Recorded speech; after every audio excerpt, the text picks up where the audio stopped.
Anggota TNI Kodam XVI atau Patimura, Serka E menjadi korban pembacokan saat bertugas di Maluku Tengah. Pembacokan itu terjadi di Negeri Wakal, Kecamatan Lehitu, Maluku Tengah, Maluku pada 27 Februari 2023. Saat itu warga Negeri Wakal sedang bersih tegang dengan Hitu.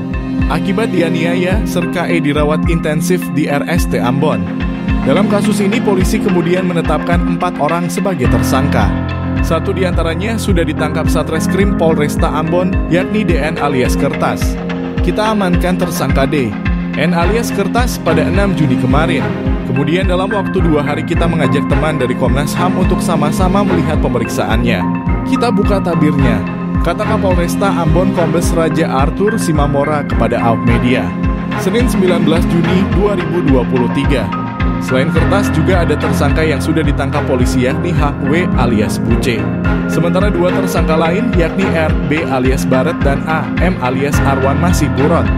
Arthur menyebutkan bahwa tersangka RB sebenarnya hampir tertangkap beberapa hari lalu. Namun diduga ditolong oleh warga sekitar membuat RB berhasil kabur. Kasus pembacokan anggota TNI ini pertama ada 2 orang ditangkap dan setelah pengembangan ternyata ada 2 lagi yang jadi pelaku, ujar Arthur. Dikatakan keempat tersangka memiliki peran berbeda dalam kasus penganiayaan itu. Buce yang lakukan pembacokan tersangka Arwan tanduk kepala korban hingga korban patah gigi, tersangka Kertas lakukan pemukulan, sedangkan Baret memukul dan rampas senjata milik korban.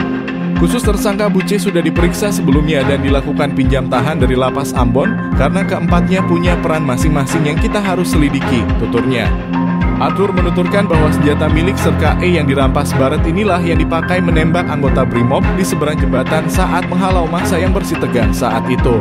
Yang jelas kita masih dalami tentang keterkaitan korban yang jatuh tertembak dan meninggal dunia saat aparat menghalau massa untuk mundur saat itu, tuturnya.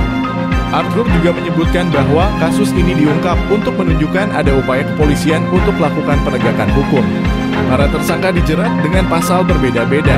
Ada yang dijerat dengan pasal 170 ayat 2 KUHP dengan ancaman hukuman 7 tahun penjara. Lalu pasal 351 ayat 2 KUHP dengan ancaman hukuman 5 tahun penjara, dan ada juga yang dijerat dengan pasal 351 ayat 1 KUHP ancaman hukuman 2 tahun 8 bulan penjara.